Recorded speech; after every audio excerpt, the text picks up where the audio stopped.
दोस्तों आज पेश है सिंगो वाली देवी। ये कवर चित्र है दोस्तों।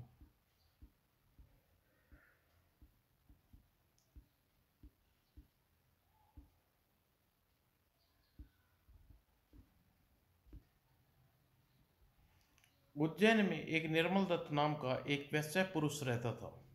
वह नंबर एक जुआरी, साथ ही उसकी एक विचित्र आदत भी थी। वह प्रतिदिन शिल्पा नदी में स्नान करने से पहले महाकालेश्वर शिव की उपासना करता, फिर मंदिर के पास बने शमशान में जाकर शरीर पर चिता की राख मलता और वहां खड़े पत्थर के खंभे पर अपनी पीठ रगड़ता। प्रतिदिन प्रतिदिन पीठ रगड़ने से खंभा अत्यंत चिकना और चमकीला हो गया था। वाह, क्या अद्भुत जगह है! कितना साफ और चिकना पत्थर है!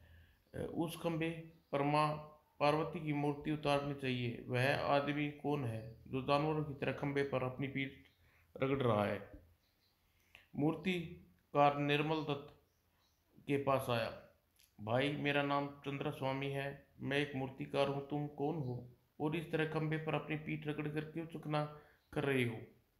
मेरा नाम निर्मल मेरा नाम निर्मल दत्त है और मैं एक वैश्य पुत्र हूँ। तुम्हें मिलकर बड़ी प्रशंसा हुई। तुम्हें मेरा दूसरी बात का उत्तर नहीं दिया। यह मेरा टोटका है भाई। ऐसा करने से के बाद मैं जुआ खेलता हूँ तो अवश्य जीतता हूँ। यहाँ तुम भी टोटका आजमा कर देखो। नहीं भाई, मैं दोबारा नहीं खेलता। अगर तुम बुरा ना मानो तो मैं इस खंबे पर माँ पार्वती की मूर्ति बनाना चाहता हूँ। अवश्य बनाओ, भला मुझे क्या क्यों बुरा लगेगा। निर्मल दत्त ने हटने पर चंद्रदत्त अपना काम शुरू कर दिया।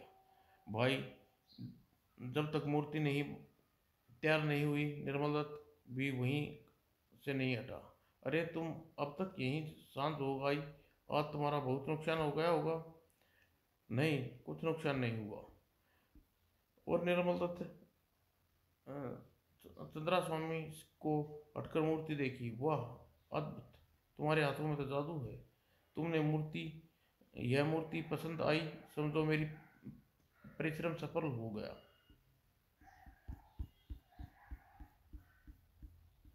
मित्र, तुमने सुबह से कुछ नहीं खाया, चलो मेरे साथ। कहाँ? फिर मेरे साथ तुम भी भूखे हो। निर्मल दत्त अपने घर आया। आओ मित्र, आज तुम्हें मेरा आतिथ्य स्वीकार करो।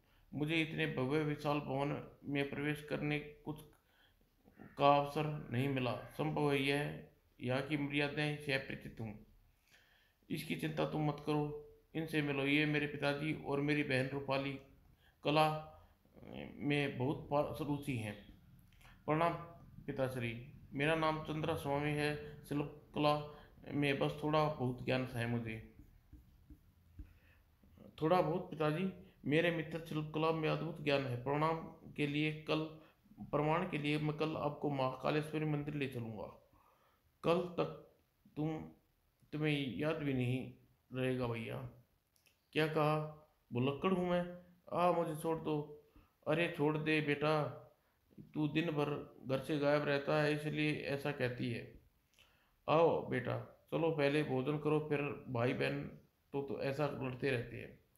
भोजन के समय भैया, शायद तुम्हारे मित्र को भोजन स्वादिष्ट नहीं लगा। इतना इनका इतना स्नेह देखकर मेरा रोम रोम तृप्त हो गया। नहीं नहीं, खाना बहुत स्वादिष्ट है। मैंने तो पहले जीवन में पहली बार इतना स्वादिष्ट खाना खाया है। निर्मल दत्त जिद करके उस रात चंद्रा स्वामी को अपने घर रोक लिया। रूपाली कहती है कि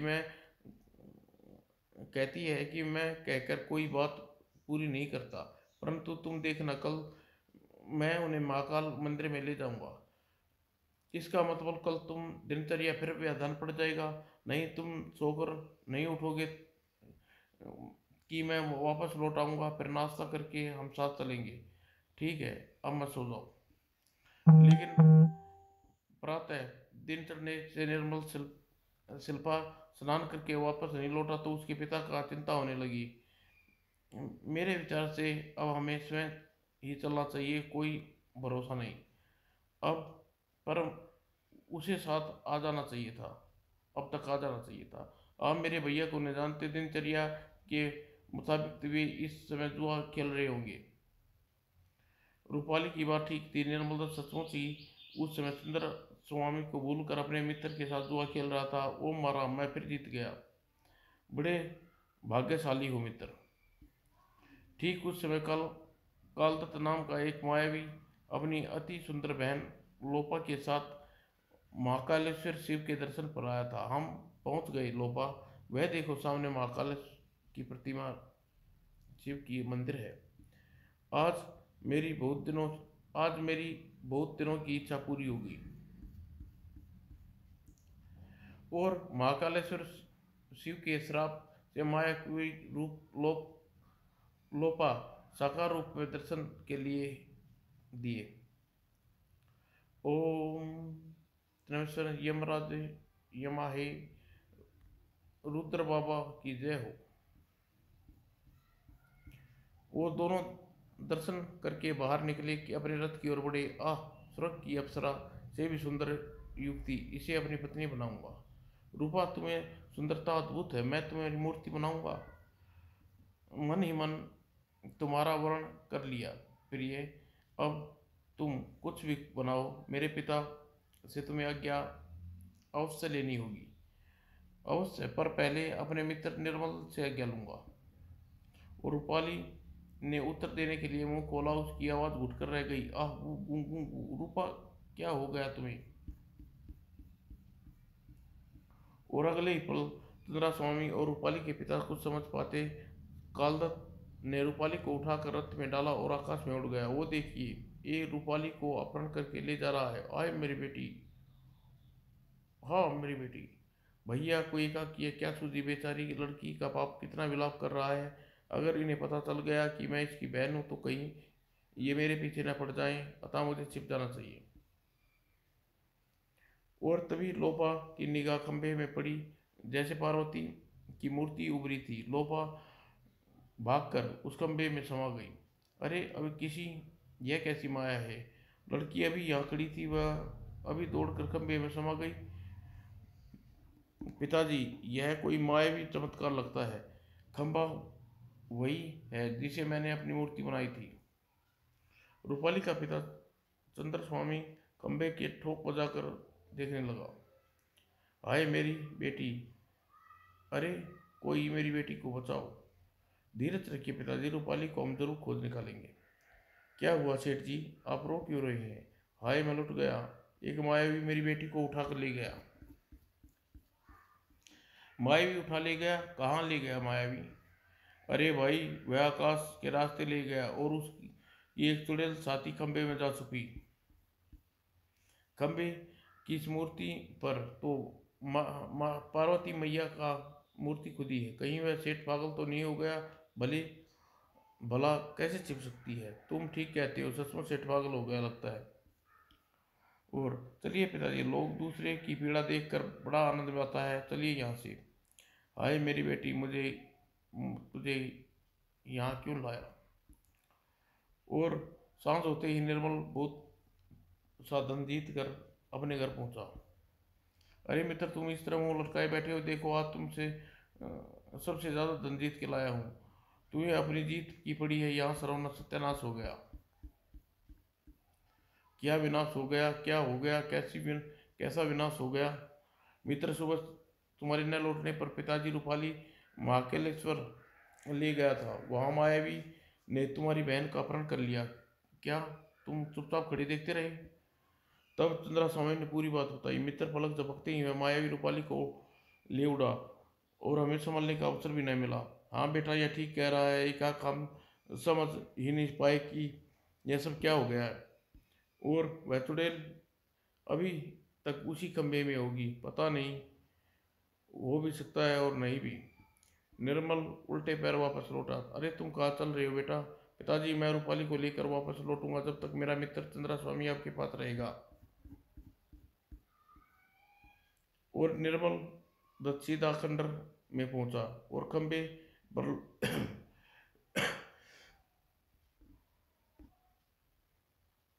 खंबे के पर लोपा को एक पत्थर पर बैठा देखा। रात के सन्नाटे में यह सुंदरी कौन है? कहीं यह चुड़ैल तो नहीं? मेरा भाई अभी तक नहीं लौटा आया, पर वह यह कौन आ गया? लोपा जल्दी ही उठकर खंबे की ओर भागी। ए सुनो, कौन हो तुम? और लेकिन अगले ही पल वह इस खंबे में छिपी है। जरूर चुड़ैल है, पर खूब इतनी खूबसूरत कहाँ बच कर जाएगी? मैं बाहर कर निकाल कर ही दम लूंगा। निर्मल संसार में जाकर अपने शरीर पर चिता की लड़ाक मली। मुझसे बचकर कहाँ जाएगी? जय महाकालेश्वर, जय ओगड़नाथ। और फिर निर्मल खंबे के पास आया और मूर्ति नहीं थी। वह जब आया और जिस और मूर्ति नहीं थी, उस और अपनी पीठ रगड़ने लगा। जय ओगड़नाथ बाबा, जय भोलेनाथ, जय काल भैरवी। आह! इसकी कमर की रगड़ से उत्पन्न होने वाली विद्युत तरंग से परेशान कर दिया। इसकी पीठ में कोई चंदन का लेप करने वाला नहीं है, अतः मैं इसकी पीठ मलती हूँ, ताकि यह पीठ रगड़ना बंद कर दे। ऐसा सोचकर खंबे के अंदर से लोपा का हाथ बाहर निकला और निर्मल की पीठ मसलना शुरू कर दिया। आह! यह कोमल हाथ किसका है? वो जरूर वही होगी। आह! कितनी स्वस्थ त्वचा! पीठ मसलने में एक अजीब सा सुख अनुभव हो रहा है। अचानक निर्मल ने हाथ पीट करके लोपा की कलाई पकड़ ली। आह! कौन हो तुम? मेरा हाथ छोड़ दो। मैंने तुम्हारा क्या बिगाड़ा है? जब तक यह नहीं बताओगी तुम कौन हो, मैं तुम्हारा हाथ नहीं छोड़ूंगा। मैं विंध्येश्वर पर्वत पर रहने वाली जादूगर काल भैरव की बेटी लोपा हूँ। यहाँ महाकालेश्वर भगवान के दर्शन करने आई थी। एक जादूगर ने यहाँ आकर एक कन्या का अपहरण कर लिया और मैं आकर इस खंबे में छिप गई। क्या हुआ? अब तो छोड़ो मेरा हाथ। छोड़ता हूँ, पहले मुझे यह बताओ, वह जादूगर उस कन्या को लेकर कहाँ गया है? ओह! निर्मल निर्मल ने पलट कर देखना चाहा तो उसकी हाथ छूट गई। मुझे नहीं मालूम वह कहाँ लेकर गया है। आह! तूने मेरी कलाई इतनी जोर से पकड़ी कि मुझे दर्द होने लगा। अफसोस है, पर शायद शायद मालूम नहीं कि वह मेरी बहन थी। ओह! खैर, तुम चाहो तो मेरे पिता से मिलकर उसका पता मालूम कर सकते हो। मैं तुम्हारे पिता से ज़रूर मिलूंगा। तुम मुझे अपने साथ ले चलो। नहीं नहीं, मैं तुम्हें अपने साथ नहीं ले जा सकती। तुम्हें समय जाना होगा, रास्ता कठिन है। मैं तो आकाश मार्ग से चली जाऊंगी, पर तुम धरती मार्ग से ही जाना होगा। ठीक है, मैं धरती मार्ग से ही जाऊंगा, पर मैं तुम्हारे पिता को पहचानूंगा कैसे? वह जहाँ जहाँ वह वहाँ आएंगे और स्वयं तुम्हारा परिचय अपने पिता से करा दूंगी। धन्यवाद। तुम्हारे तुम्हारे विचार से तुम्हारी तरह सुंदर है। अब तुम बाहर आ जाओ और मुझसे डरना नहीं चाहिए। लोबा खंबे से बाहर निकली। मैं जाती हूँ और तुम जल्दी ही वहाँ आ जाना। मैं तुम्हारी प्रतीक्षा करूंगी। वाह, कितनी सुंदर है! दूसरे ही पल लोबा आकाश मार्ग में उड़ गई। मैं तुम्हारा इंतजार करूंगी, जरूर आऊंगा। मैं इंतजार करूंगी। और निर्मल भोर होने की परीक्षा किए बिना ही उस समय हिमालय की ओर चल पड़ा। जब तक रूपाली को नहीं ढूंढ लूंगा, घर नहीं लौटूंगा। और दूसरे दिन जंगल से गुजरते तीन व्यस्त पुरुष सह यात्री के रूप में मिले। तुम लोग कहाँ जा रहे हो भाई?